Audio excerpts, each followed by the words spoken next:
space where everyone's views are encouraged and valued, and we want to hear from as many diverse people, opinions and so on as possible. And as you know, yesterday's People's Assembly focused on issues to do with the environment, and today, after an introduction from Jerry Gold, we're going to discuss the state of the economy and what our alternative economy could look like. So prepare to get your views together, and over to Jerry. Good morning. Hello. There's an interesting little error that's crept into the promotion of this event, which is, you may have noticed as you came through the door on the blackboard, it says, People's Assembly, our economy is busted. But it's not our economy, it's their economy. So bear that in mind when we're discussing what we have to discuss this morning. Before we get into the economy particularly, I just wanted to pay attention to the fact that the theme of the whole... The theme of the... The theme... I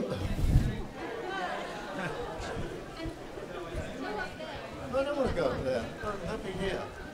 The theme of this whole festival is really about the evolution of human society, because we've arrived at a point in which we can't go on the way we've been going on. So we have to make a leap into a new way of organising things, and that's into a form that enables us to re-establish a harmonious relationship with nature. And there's something that's stopping us doing that, and that is their economy. So we have to look at their economy and understand how we can change it. But before we do that, there's just a few questions that were raised, came out of the discussion yesterday if you were at it, and if you weren't, it might be good for you to understand what these were. The first thing was, somebody said that they have a deep sense of foreboding about what's coming down the track. And that's not just due to the fact that it's tipping down with rain in the middle of August, or that there is 60% of America is suffering from extreme drought at the moment. But there's a more building up that people can see is coming, and they don't know what quite to do about it. On the other hand, people in this country, maybe in this room here today, have a kind of disturbing sense of complacency. They can almost begin to see that something is coming along, but feel uncomfortable with their comfort. It's that kind of complacency. But then there's the question of, given that there's something is building up here very serious, what can I do as an individual in relation to what needs to be done in relation to the extent of the crisis that we're facing?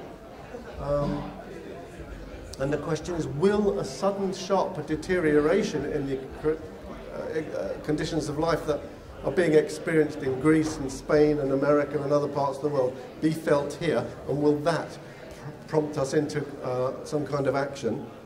Then there's the thing that all of these kind of big issues are far too big and too complex to understand, and there's, in that sense, nothing as an individual that we can do about it, and that there's no recipe, no set of instructions, no pre-digested theory that will help us come to a conclusion about what we need to do.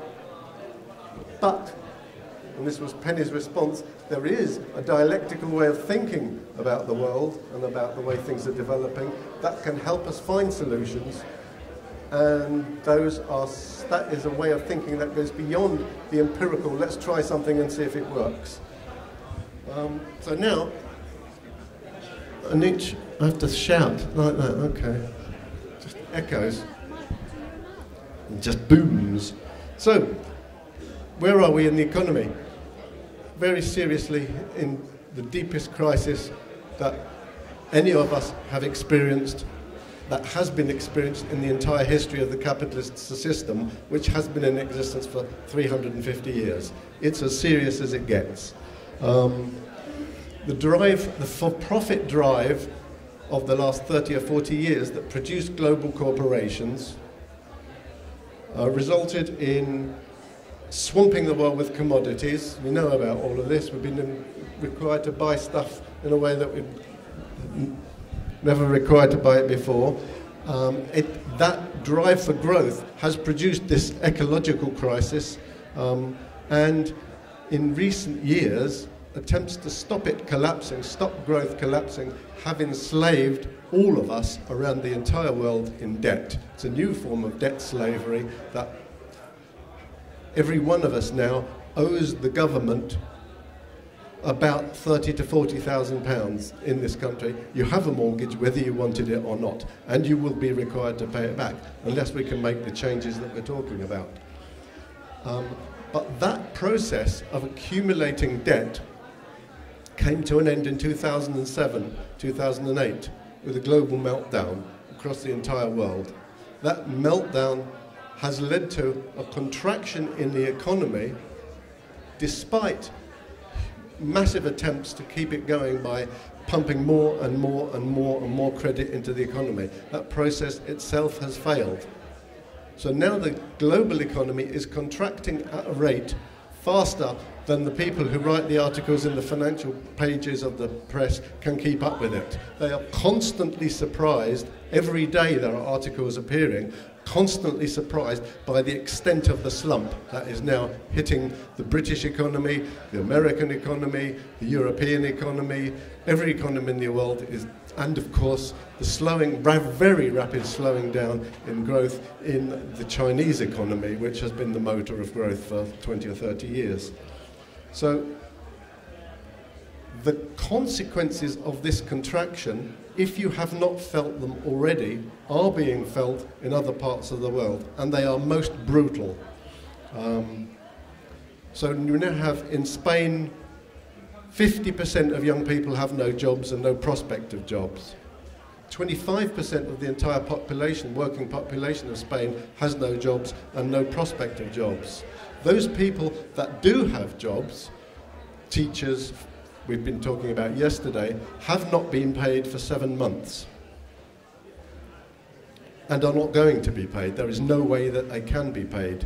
In 2 weeks' time, less than 2 weeks' time now, the government of Greece runs out of money unless they can renegotiate a further injection of debt from the International Monetary Fund at even more expensive costs of repayment, placing more burdens on the population. On Friday, they were forced to agree to another 9 billion cuts. Was it 9? Anyway, a huge number of cuts in spending, which means that the conditions of life for people in Greece are set to deteriorate very rapidly, far beyond what they currently experience. And already in Greece, in Athens alone, there are 250,000 people being fed by the Orthodox Church because they have no access to money, no access to food. They've been thrown out of their houses because they can't pay to keep them going.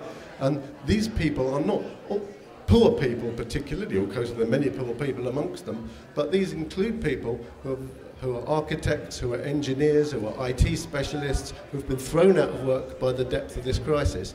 This is and there's a refrain that I've begun to use in recent talks, which is, this crisis has only just begun. This contraction has only just begun. It's going to get very much more serious, and there's some predictions are saying that in the next 6 to 12 weeks, it's not my prediction, it's somebody else's, it may or may not prove to be the case, in the next 6 to 12 weeks, the European economy will disintegrate completely because they can't sustain the euro any longer, and that will have repercussions around the world. So we're in the midst of something which is unfolding as we sit here and is going to catastrophically change the way we live. So those people that are feeling complacent will not be complacent very soon, because we are all going to be precipitated into the kinds of battles which we can't imagine.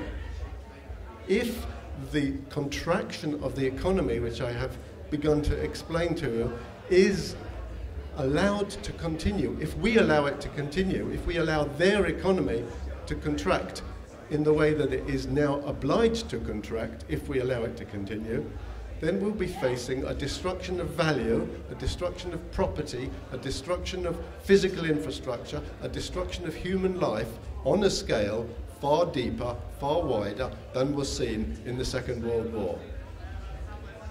Because the size of the debt that was built up between 1980 and 2003-4, in the conservative estimate, was 9 times, 10 times the value of the whole economy. And that was in order to keep growth going. That 10 times the amount of debt in relation to amount of value is a conservative estimate because it doesn't take into account the fact that on the currency exchange markets before 2007, every day the amount of money changing hands, buying and selling currencies, gambling with people's lives, amounted to 60 times the entire production of the entire world every day. So in a year, there was this amount of production in a year. Every day on the world's exchanges, the currencies being exchanged were 60 times more than that. And this has crashed. And when it crashes, it means that the global economy cannot continue functioning. And so in 2007, when you had the meltdown, shipping contracts, moving stuff around the world, contracted by 90%. Everything stopped because credit was not available. And when the trade had stopped in 2008, of course, production down the line had to stop as well. And the way that they overcame this was to pump large amounts of money back into the economy. It didn't work. The recovery has not come about. So now we're about to face a meltdown of such extreme proportions that 90% of the world's production will cease. Not my estimates, the estimates that I find in the financial pages and the pages of the economy. So when people talk about, are we going to have to go back to a subsistence economy living in caves, there is some truth in that if their economy is allowed to continue. But, now we get back to the other side. Turn the page. Of course you know that people around the world are in revolt against the conditions that they're required to accept, required to experience. You had the Arab Spring, which began a year and a half ago, which overthrew governments which had existed for 30 to 40 years during this process of globalization. You've had the May the 15th movement in Spain and the movement for real democracy now, which has spread throughout the whole country, organised massive marches, huge demonstrations, occupations, led to the Occupy movement, which spread throughout the world very quickly as a response to people's experience of the crisis so far. So these huge movements that we've seen in the last 18 months or so are the result, as I say, of a process that has only just begun. So as these conditions deteriorate, and they are about to deteriorate very rapidly, then we will see huge revolts on a scale which will make those things look small in comparison. Last year, when we began this process of People's Assembly at Cloudcuckooland, our presentation on the economy, my presentation on the economy, and also on the ecological questions took place just as the clouds were opening and torrential rain was pouring down, and there was a thunderstorm exactly like today. It's quite extraordinary. But there was something else going on. On the streets of London and Birmingham and other cities in Manchester, people were on the streets in revolt against the kind of conditions that they were already beginning to experience. It was presented as a bunch of rioters and looters, but it was much more than that. So the conditions already exist in this country, and people are already experiencing the necessity for revolt. We have to think about going beyond overthrowing governments, as they've done in the Middle East and in North Africa, and in Greece, of course, where the government has been overthrown, and in Spain, where the government has been replaced, and in Italy, where the government has been replaced. replaced by appointed governments by the International Monetary Fund in some cases. We have to think about a different kind of government, which is a conscious expression of the necessity not just to overthrow governments, but to replace the economic system, the for-profit economic system of global corporations that dominate our lives, with a not-for-profit society, because that's the key, replacing a for-profit society with a not-for-profit society, which will be owned and controlled by the 90% of the people, 99% of the people self-declared through the Occupy movement. And we need to do that in order to begin to produce things in a way which is ecologically sustainable. So the solution to the ecological crisis is the solution to the economic crisis and the democratic crisis that we're facing around the world. And we see the solution, that's why we call it a People's Assembly, as a new kind of democracy, which will be a global network of people's assemblies taking upon themselves the power to seize control of the global infrastructure, the networks, the communications, the computers, the factories, the land, all of the resources that we need to feed ourselves and our families into the future. So that's what we mean by a People's Assembly. It will acquire the power to replace the existing system of governments controlled by global corporations. It will replace the system of, in this country, local councils, which are subordinate to the policies dictated to central government by global corporations. And the People's Assembly isn't something that is somewhere else in Westminster, in the Houses of Parliament. It's right here now, today. It's you. So I can tell you in great detail how catastrophic the economy is if you really want to be frightened. I specialise in it, okay? It's my expertise in telling you how awful it's going to be, but we don't want to do that now. What we want to do is involve you in trying to understand where you've got to in understanding this crisis and understanding how we can take power. Because that's the question. That's what we put on our leaflet. It's gather round. How are we going to take the power? That's the question that we face today.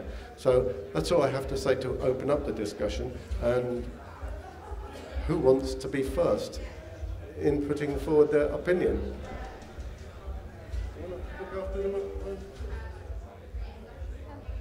I'm going to ask people to use the microphone because I know it's a bit daunting, but it's very noisy, and if you don't use it, we won't hear you. So we want to hear everybody. So who's first?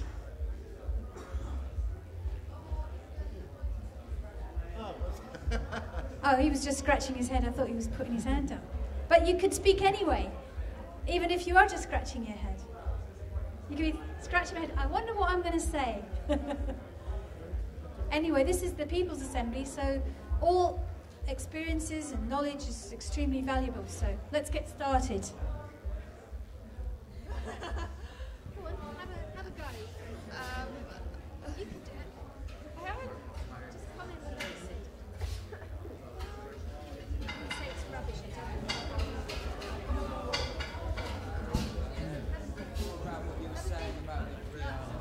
Or pass it on. You might have to come. Yeah, it was more about what you were saying about the riot that came up.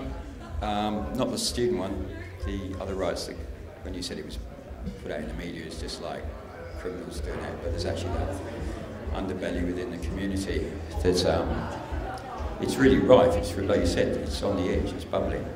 But I do wonder with when I was involved in activities like that a long time ago, that it's very easy for us older people to kind of encourage young people to get involved in violence and crime.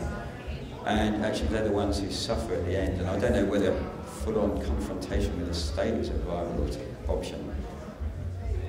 Emotionally it feels like it, but I'd rather set up community bases that are a bit autonomous and actually walk away from the state and don't rely on it. Because if I don't believe in the state, my liberty means I have nothing from it. I can't claim anything from it. I can't say it owes me anything because I'm a free person. So to fight, I wonder. Yeah? Anybody else? Anybody else? Let's walk away from the state, form autonomous communities, have nothing to do with them.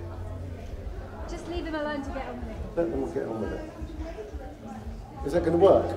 Who thinks that's going to work? Is that like a real method? There's an awful lot of people walking away.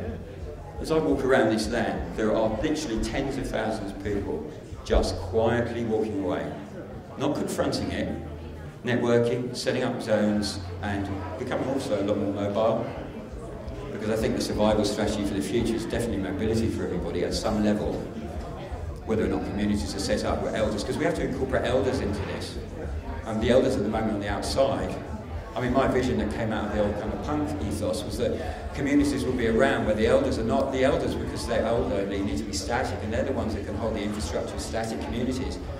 But everyone can wander around and learn from each other and trade and skills, and it's outside the money economy. It's completely idealistic at this stage, but actually people are doing it. It's not just talk, they're out there in the woods and moving around and trying experiments. A lot more are moving away. From my experience of meeting people very much on an underground level, it feels like, yeah, there's a big wave of people that attack, but there's also as much an equal wave of people just going, actually, I've had it with fighting these people. They've got bigger battles than me, and I'm just one person. Let's retreat, be non-threatening. Walk like water, flow around the rock instead of trying to charge through it.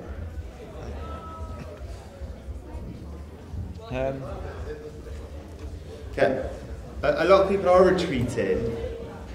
The problem with that is a lot of people can't retreat, and this is the issue. You know, we've got 60 million people in this country, and you know, we've got lots of people who are unable to leave their homes, unable to go and set up the, you know, small holdings in, you know, as much as that's great that people do that, but I think you can't have mass retreat. What we need is mass organisation, and to take the resources away from the state. I don't want to leave the state with all the stuff. The state, I'm quite happy to leave the state, but we'll have everything first. It's like, you know, when they got about companies, oh, we can't tax companies because they'll leave the country. Well, they can leave the country, we'll keep all their houses, we'll keep all their money, and we'll keep all their resource. And you can do that if you have that power over the, as that collective power over the nation, you know, over the state. But if you just retreat, it's like, you know, that's just the same as a big society, isn't it? The big society model is, you go and do what you want over there. We're not going to give you anything. We're not going to redistribute any wealth. You know, all this wealth that we've made, we're going to keep. And you can just go over there and do what you want. You know, that's their model. So, as much as it would be nice just to retreat from it, you're going to retreat with nothing. The majority of people will have nothing. The majority of people have got nothing now. You know, homelessness is going through the roof.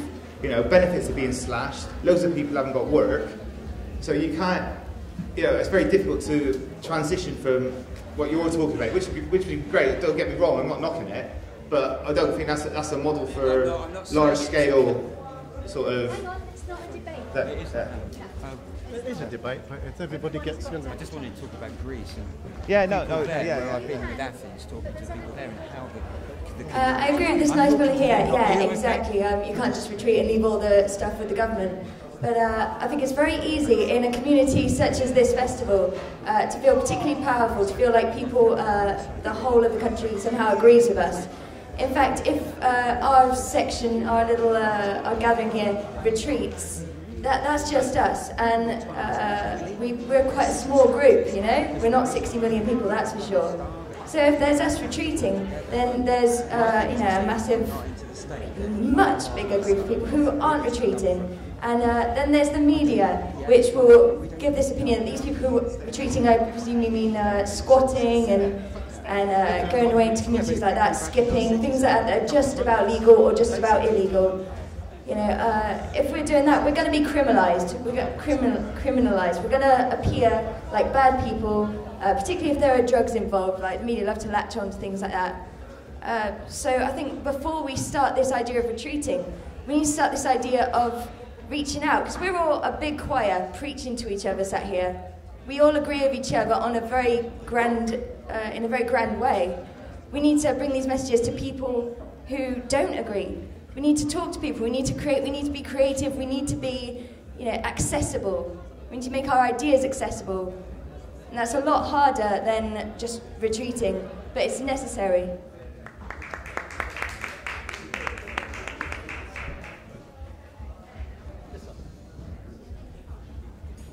I'm one of those people that you need to convince.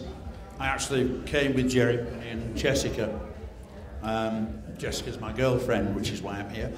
Never been to a festival before. I've worked all my life. I've paid my mortgage off. And I accept what Jerry says about the economy. It is in a mess. But because I'm one of the people you need to convince, I haven't seen anything that will replace it, that will be viable, that will support 60 million people. It's easy, well, no, it's not easy, but it's viable for a small community to live and be self-sustaining. But that doesn't work with 60 million people. And as yet, nobody's shown me anything or talked of anything that will be viable for that many people. As you say, here, yeah, you're all in the same groove, you're all believing the same things, but there are 30 people here sitting listening. There are 60 million out there who don't agree with you. How are you going to get over that? How are you going to get the message out to those people? I'm willing to listen. I've had to. I haven't had a choice. But I'm not convinced. I know there are problems. I know it's a real mess.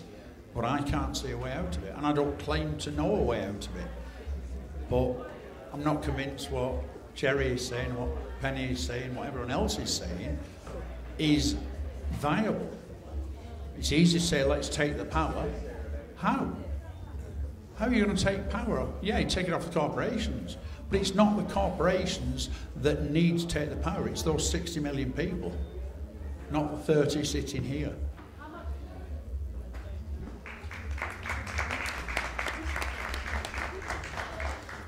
I mean, I think, you know, between the sort of contributions that we've just had, that kind of sums up the problem, really, doesn't it? There's the problem of, you know, is it viable for us all just to go back and live on the land? Well, some of us may not want to go back and live on the land. Some of us might want to go on being architects, you know, or nurses in a big hospital, caring for farm workers who've been injured in one of the most dangerous, physically demanding areas of work, farm work. And so that doesn't seem like a possibility. And at the same time, you've got someone like Dave, who's been in the trade union all his life, all his working life anyway. I don't think he was in the cradle in a trade union, but not quite. And he's wondering how these instruments that we have historically created to represent us, trade unions, the Labour Party, that's what the vast majority of older people have seen as their way to represent themselves, and those are finished. The trade unions have no power, no authority. So what we're confronted with is the most difficult thing of all, is creating something new. And this is the biggest, most problematic thing that human beings ever face. And it's not the first time we've faced it. You know, when the English Civil War happened, you know, people were faced with the necessity to overthrow the monarchy, which had been assumed to be the only, even religiously the only way of having government, through a king with absolute power. And people were confronted with the fact that they'd reached a historic moment when that which existed could no longer be permitted to exist unless the majority of the population were prepared to be crushed under the heel of injustice and poverty. And that's the question. We can continue. Maybe some of us can go and live in the country. In Greece, lots of people are going and living in the country, because for them, of course, Athens is a big city now, but I mean, it's more recent that people have moved into cities in Greece. So a lot of people still have a connection with the land, so can return in some ways, although this itself has a big problem contained within it. So in the sense that if you haven't got money to buy tools and seed and so on and so forth, it's not so straightforward to live on the land, particularly if the climate is changing and you're in the middle of a drought. So this is the big conundrum. We must make the change, and we feel we can't make the change. But that moment of enormous tension is the moment of the greatest creativity. This is the moment when the new emerges out of the old. So it's not that we have to come up with something entirely new. You know, we have a phenomenal system and phenomenal resources. The question becomes, as anyone here who is a mother will tell you, how do you birth the new out of the old in such a way that the new contains the old, as the baby contains the chromosomes of the mother and father? How do we create this new thing?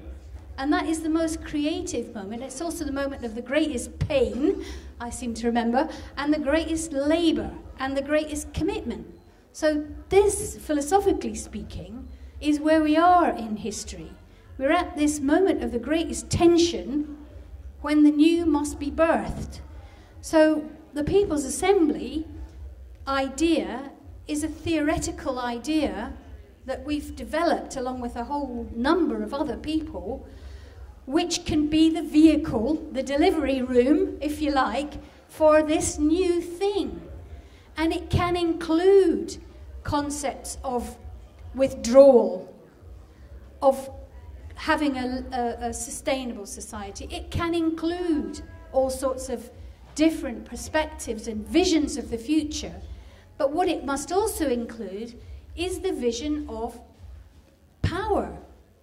Because if we don't remove the power, just as the English Civil War people learned, if you don't remove the power from this crisis-ridden system, they will crush us under the heel of poverty and injustice. And we will have another war, like the last great war which took place in the 1930s during the last great slump in the economy. And, you know, we can have a big discussion about what that was about. It was about the destruction of value, as Jerry was explaining. They had to get rid of, they had a big debt crisis just as now, and they had to destroy factories and destroy so they could get the show back on the road and start all over again. They destroyed a lot of worthless capital, including the massive number of unemployed workers who were no longer of any use to them and were just eating without delivering any profits. So these are harsh realities. Harsh, cruel, but it's a cruel system. So we shouldn't be fantasizing about being able to do it without, in some way, confronting. And of course, if you don't want violence, then the best thing is to be really well prepared, really well organized, to have a real plan, a proper concept. And again, the People's Assembly is an idea for getting organized and thinking about how we make this transfer of power in the most peaceful and painless way that we possibly can. You know, and also at the same time, people got to have some physical courage.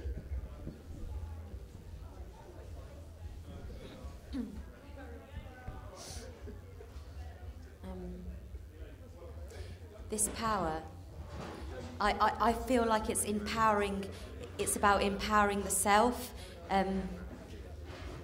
not so about thinking that we must take the power from anybody else, but just to empower ourselves, to master ourselves. We're coming to the end of this age, which Jesus was coming and saying, and people have been like, it's Jesus, and we're waiting for somebody else, but he was saying, it's everyone. We're all stars. We're all the masters of ourselves. And when we're feeling empowered, when we are shining like the stars that we are, we're doing whatever it is that we love to do the most. What is our gift? What we've each got a kind of something that makes us unique, a gift that we've got for the world. That's our true economy. That's what they call our dharma in another thing, our purpose. So we've got this true economy. We've got this purpose, and to share and swap these skill exchanges is, I see, the ideal way of trading and of getting getting about. But first we need to really empower ourselves, and when we are empowering ourselves, this power and this wisdom come together, this balance, and we're in the heart. And this is what the flowering is about. And this flowering, when there are so many critical mass of people within the heart, these people in the army, these people on the throne, they're going to come into the heart space as well. I feel like there's a big balance of like this magnetic and electric energy, the big balance in the world, the real balance that, you know, there's the bank balance, but then there's the real balance, you know, with nature that we've yet to balance. And when we come into that balance, we're standing strong, we're standing in our power, we're anchoring, we've got our united our physical body and our spirit together, and then we are resonating, and then we're resonating this frequency that has the strength to transform, and actually, like other people that are nearby, they feel it too, and they transform with everybody else. And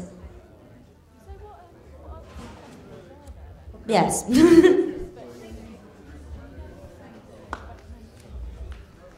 Well, this is more of a question than an answer, but just to go back to what you were saying, Penny, about, I mean, okay, when we got rid of the monarchy, I mean, it was a civil war, there was a lot of violence. You look at the Russian Revolution, there was a lot of violence. You look at what's happened in the Arab Spring and blah, blah, blah, there's been an awful lot of violence. So, you know, if you say, okay, well, we've got to do something, we've got to change something, otherwise there's going to be a war, well, so either there's a war and there's a lot of violence that way, or if we overthrow whatever, then there's going to be a lot of violence that way. I can't really see how we're going to achieve any sort of transition or anything without there being a lot of violence one way or the other. I'd agree with the power question, and also with the empowerment, the kind of idea of self-empowerment. But this nice gentleman here asked a very specific question. He asked, how is this going to be possible? How are we going to organise ourselves if there is no government, no democracy? And it's a frightening question. I think a lot of people are talking about one idea, one solution. It just doesn't work like that. We're lots and lots of communities. You know, we started out tribal. I don't mean to return to tribal, like, you know, going hunting and foraging. Well, maybe, but the point is that it has to come from collective decisions, collective ideas. So the People's Assembly, that's a very old idea. That comes from the original kind of ancient Greek democracy, in which it wasn't one huge central body which is elected by sort of lots and lots of small groups, of one man standing for 20,000 people and is expected to say what they all want to hear. It's not going to work. We need the real democracy to start once more, because it was very good. Nearly swore that. And it involved lots of people, the whole community, if you like, gathering and talking and coming to some, if not consensus, then at least a compromise. Like with this revolution overthrowing the monarchy. The monarchy wasn't overthrown, was it? They're still there. But we're all right with that. I mean, a lot of us are, you know, there's kind of this, because we've got a parliament, and then we've got the monarchy, who kind of stand for something much older, something more religious. That's a compromise, and that's something we're all going to have to face. And we can't just go charging about, like, taking power when we haven't actually really sat together and thought up what we're going to do once we've taken it, because that's what seems to happen every time. So I'd say to you, I don't know. I don't know how we're going to organise ourselves after this, you know, great retreat and seizure of power. That might be the point, yeah. You've got house and bank balance, you've got, you know, you've worked hard for that, you fought for that. How unfair would it be if, having worked all your life, suddenly you're facing the situation in which everything is taken off you and you're given much less? That I can see that. So we need to meet in smaller groups, smaller communities, and discuss what everybody needs within these smaller groups. We can't work on this big group. Well, it's kind of true and not true that we can work in small and big groups, because unlike 2,000 years ago, in the beginnings of democracy in Greece, we now have a thing that unites us all across the world, we can all discuss all the time, 24 hours a day, 7 days a week, on the internet. And we do that. And whilst you don't sit in front of people and see the cynical smile on Dave's face, Jerry knew my views before this one. you do nevertheless have a possibility of a thoughtful exchange of views and a consensus process that can develop across the world very fast indeed. So we have the basis for a global transformation which we didn't have before 10 years, 15 years ago. That's something very new and something very exciting and something full of potential that can empower us. She's gone. Oh, she's down there. She's down there, not participating. But we want a completely participative democracy, and that's what the internet allows us to do now, which is fantastic, and we should make the most of it. So the question is, violence or... Oh, sorry, I didn't see.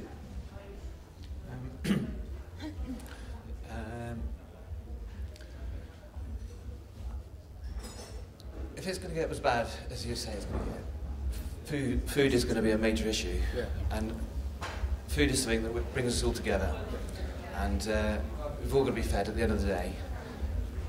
And I feel most empowered when I'm working towards a process of creating the food that's going to feed us. And I'm frustrated by the state in not getting access to the land. And land access, I think, is something that we need to share in common. And if we've got a common interest, we're going to engage in something real, and we can assemble with a purpose to manage the land. I feel the internet is a means that we can engage and discuss things, and we can stand off. We don't engage, we don't commit.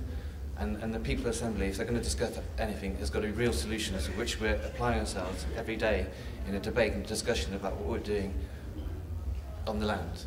And we need to find a way of getting access to it and make it... And I think I'm quite capable of getting what I want in the world, but I'm frustrated. A lot of people don't even know how to... That's what they need to get access to and find a way of sharing it. Yes, sir. I think talking about like places where there has been actual social change. I mean, Iceland's an interesting example of what has happened. I mean, I went to a talk the other day by a woman who's an environmental activist who's now actually sitting on in the government in Iceland, and they, it's not ideal, it's not a perfect scenario, but they basically did have, they said we're not going to pay the debt, we're going to arrest these people. A lot of bankers got put in prison for what they did, and they have actually got more direct democracy in that system. It's a much more democratic system now. And she was talking about the idea that the system doesn't need, she was using the analogy of like a computer. She said, it's not like, we don't want to reboot, we need a much newer system, a way of doing things. And they were talking about, direct democracy could be applied utilising internet technology. But the big thing for me is that the elephant in the room about a lot of this is actually the creation of the money supply is a really big issue, because the privatisation of the money supply is really what's led to a lot of these problems. When people talk about taking power back, really the power that needs to be the control, if you continue to have some sort of form of money or exchange mechanisms, which you would have to have. You can't just go, you have to have something that replaces that, which enables this exchange. The money was set up initially, the idea was that was the best way of distributing resource for the common good. The idea was money was there for the common good. That was the best way you could distribute resource around a mass of people. If we agree that was their philosophy, that actually is what they thought. But now, what we've got is a situation where, banks can create huge amounts of money, crippled economies, just overnight. We had the classic example of George Soros, doing a run on the pound in the 90s, which, really knocked our economy. So the real issue is how do you start to control the way that the resources are distributed? And I don't know, we can't transition very easily. We couldn't, like tomorrow, become a self-sufficient country. There's no way. That would be really, really difficult. You know, and actually a lot of people would probably die if that had to happen. So there has to be some sort of slow transition, which could be through this People's Assembly. I mean, I do think, just have a look at Iceland and some of the stuff which is going on there, because it is quite interesting. And there's lots of people also developing new participatory economic models as well. So there are lots of models out there which could be utilised through the People's Assembly. But the problem is, it is fundamentally down to taking that power off these people, the power over the money supply and the power over the resources of the country. That's very true. He's quite right. And here's the most exciting thing I've been thinking about over the last few weeks, months, is that if we're talking about democratic control of the resources and the money supply, what we know is that the money, this quantitative easing stuff, which you will have heard about, where they invent money, involves somebody sitting in an office in front of a computer screen, moving a decimal point from there to there. That's all they do. That really is all they do. They create money simply by moving a decimal point in a computer. That generates credit, which can be distributed to banks and to corporations, and money can be shifted around the networks of the world from computer to computer over these networks, using software that's been developed by people who are sick of doing what they're doing. I've met some of them, okay? Now, I won't go into great detail, but you may have heard of open source software, you may have heard of Linux, you may know that that was developed and delivered by 150,000 programmers around the world who never met, okay? They never met. They worked for nothing, because they hate Bill Gates. Literally, they're disgusted by the whole corporate control of technology and the way it's been abused, not used for our benefit. So they know how these networks work. They built the software. They run the system.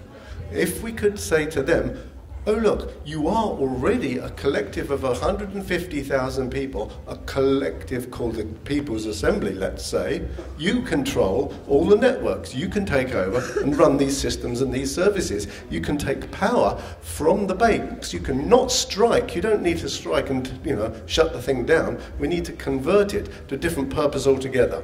Let's start to develop new systems, information systems, that can distribute the wealth of the world, enable trade to take place fairly. We know about fair trade. We can facilitate the infrastructure for fair trade around the world. These people are our people. Do we have contact with them? Is anybody an IT person here? I used to be. I was made redundant. There's one. Sorry? There is the P2P Foundation. You knew that as well. That's right. So there are groups already thinking about this. Then the other thing is that it's not a bizarre idea to imagine that we, the people, should own the banks. We, the people, build building societies. Need a cyclist. Hello. He says he's going to take the power. Well, we're back. Okay. Take the power back. So we can rebuild these institutions, and as it happens in this country, the government, our government, or is it their government, owns one of the biggest banks in the world, Royal Bank of Scotland. And it owns Lloyds Bank, another one of the biggest banks in the world. And it owns a bit of Northern Rock, formerly a People's Building Society. These things, the bankers themselves are saying, this process of investment has come to a grinding halt. Corporations are not investing anymore. How can we get them to borrow money to build more commodities, force you to buy more stuff? And they can't make it work. So they are now thinking, perhaps we need a state investment bank, and perhaps the Royal Bank of Scotland is the route to do that. But we need a different kind of government to carry this through. So we need to get a government in place, built out of this global network of people's assemblies, that will challenge the existing system, replace it. This is the state we're in. It's called a corporatocracy. This is really the thing we're talking about, replacing, rebuilding, regenerating, redeveloping. Not retreating away from it and letting them get on with destroying everything that we have built over the last 30, 40, 50, 150 years, but actually so that we can protect it to stop it being destroyed. If we leave them in power, if we retreat into transition towns, I'm in a transition town group, Penny is, several of you are in transition town groups. If we just think that we can develop survival communities without taking on and replacing that power, then we're deluding ourselves, because they will destroy everything. So, last week I was at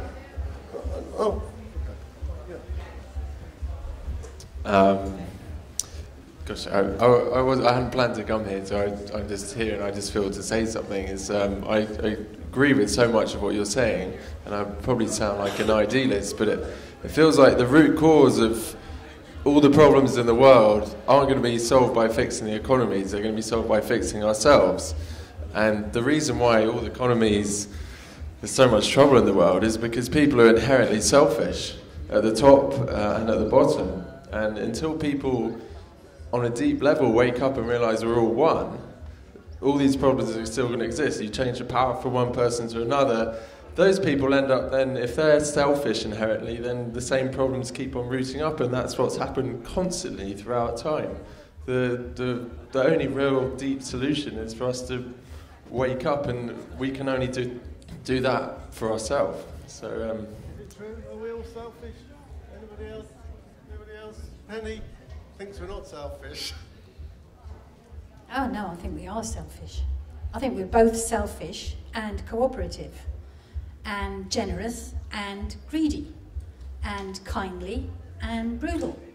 So we are all those things as human beings, like the rest of nature, like all of nature. All of nature is selfish and cooperative and greedy, and that's the way life is. We are all these things, but we have consciousness, and therefore we have the ability to create a society which doesn't reward those aspects of human behavior. Unfortunately, all of us here have been brought up in a society which rewards those kinds of behaviors, most of all. And we resist it. We know it's not right. We know that we have many sides. We want to celebrate our other sides. But as a whole, the educational, work environments and so on that we have to survive in are competitive and so on. So to realise these aspects of our consciousness fully, which I agree has to be the way forward, because it's only on that basis that we are going to be able to live according to the laws of nature, where nature is the absolute and we are only relative after all, that we have to change the society in which we live. And I mean, there's so many aspects of the existing society which are prefiguring, as it were, as I said previously, birthing the new from the old. And one of them, of course, is workers' cooperatives. You may not know that they're across the world, and actually, funnily enough, particularly in America, there are huge swathes of industry and production that are owned and controlled by the workers that work in them.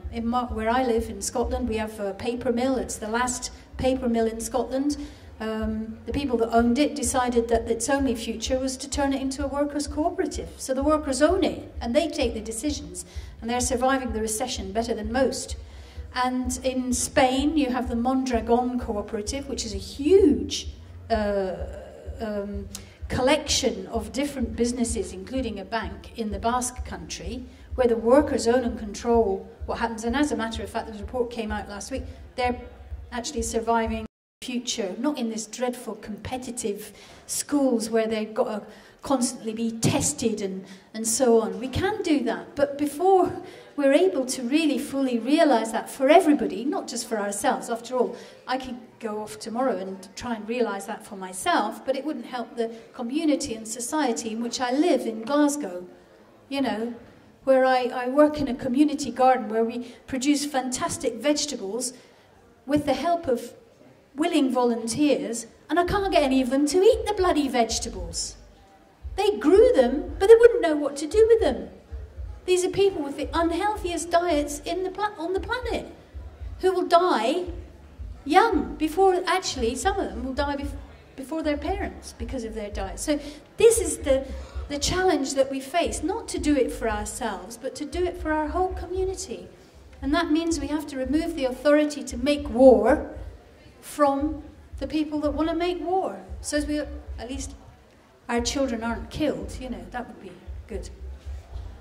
So, thank you for coming. We have to stop now. It's 12 o'clock. Can we? Oh, we can carry on for another. Okay, who's next? Who's next? Who wants to say something? Who's fired up? I want to continue now after you've heard it all. I agree with what you're saying. My point about the selfishness is that is not our potential, but that seems to be the cause of the problems that we experience in the world today. And it's when, as a whole, we move towards a more selfless way of being, then most of the problems we experience in the world will naturally fall away because we start caring about each other. But I feel the only person we really have full control over with that is ourselves. And that's where to start. So that was. It's not that we're greedy, it's that the system called capitalist production makes us greedy. They oblige us to buy more stuff, consume more stuff in pursuit of growth. It's that system. We need a different kind of a... Well, you have to do both. You have to do both. We have to do both, it's true. Just in response to that bit, sort of changing the system, you have to change it to a system that works for people as the way they are. If you ask people to be better than they already are, you're never going to win. Because, you know, people are, like you were saying, selfish sometimes. Sometimes they're greedy. You know, sometimes they're not very kind. You've got to work that into your system. You've got to find one that works for people who are selfish and who are greedy, but also doesn't result in the kind of ecological destruction that we have now, and the, you know, sort of the economy going down the pan, as it were. That's really difficult, and, you know, don't know what we're going to do, but that's the kind of thing that we have to aim for.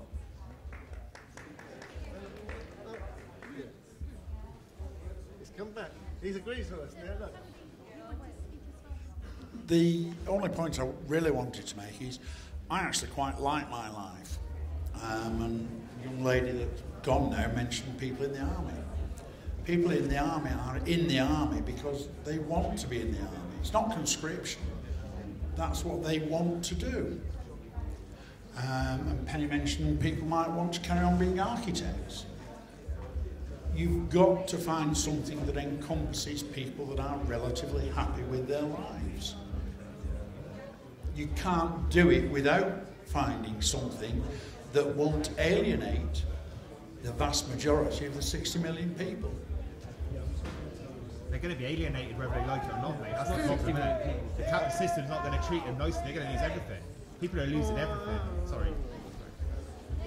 Well, I mean, all I was going to say is we're talking about changing the system.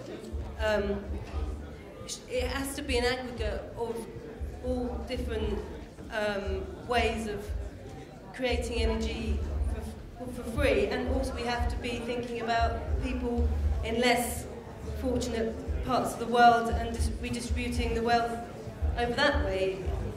So it's not just a case of thinking about our own selves. I don't know, I think really what I was trying to say was back to a different point earlier on, and now it's kind of gone. But, yeah.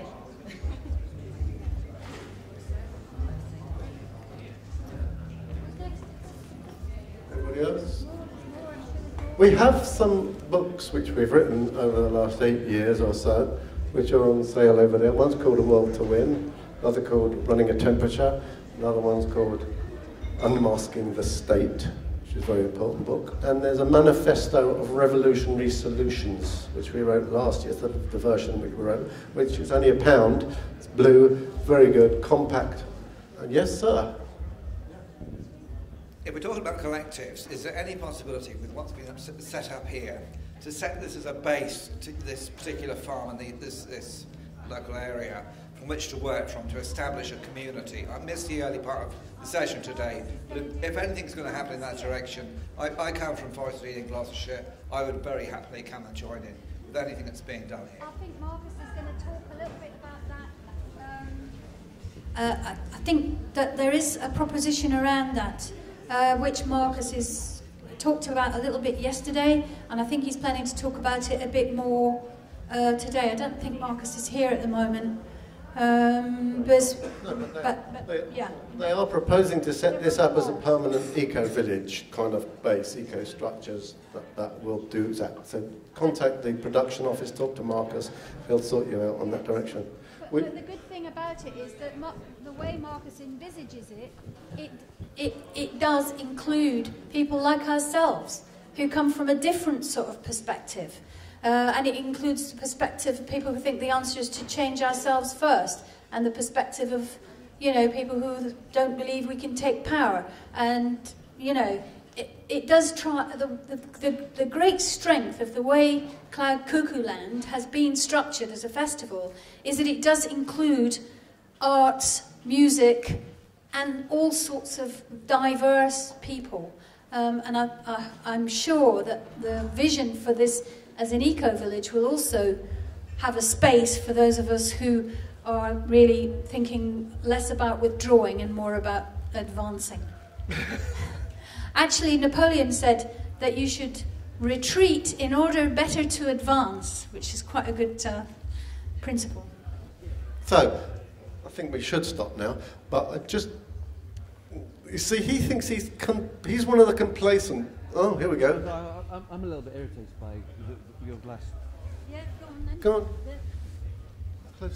60 million people are not happy. They're not content with the way things are. The only people that are content and happy with the way things are an ignorant minority. They are the 1%. Are you one of those 1%? Not in the slightest. Okay. Worked all my life. Well, okay, there are people, however, he is one of them, who feel comfortable. But the point is, they're not going to be comfortable for very much longer. In Wales, where I come from, the health service is organised slightly differently. They are imposing 20-25% cuts on the health service now, this year. That's as the crisis has just begun. Okay? Already hospitals are being closed down. I spoke at a meeting last week organised by a county councillor who's sick of the anti-democratic nature of her council, and they have been organising an anti-cuts campaign for some time. And the point is that anti-cuts campaigns don't stop things anymore because the crisis is so deep. So I went along to this meeting and said, well, you have to think about going beyond resistance, which is what our slogan is. You have to think about beyond protest, beyond marches, beyond demonstrations, beyond shouting and complaining when your life is being wrecked and taken apart. You have to think about how the community can take over and run these services, not in the big society way, for free, for nothing, but taking control of the resources that we need in order to sustain ourselves ecologically, financially, food, all the things that we need. So we're going to have to think about that now. And your complaint says that it is being smashed up. I guarantee it. 3 to 6 weeks, 12 weeks, finished. And thank you very much for coming. We have a sign-up list somewhere. Oh, we haven't? We've forgotten it. Oh. No, it's in the car. But, there's these flyers, the People's Assembly flyers, have all our information on it. We just launched a new network on, which is www.aworldtowin.ning.com, where you can launch your own discussions, your own debates, and your own groups and forums. And people are doing that. At the moment, there are forums about economy, poetry, sport, democracy, ecology, all sorts of discussions and debates going on from many different perspectives.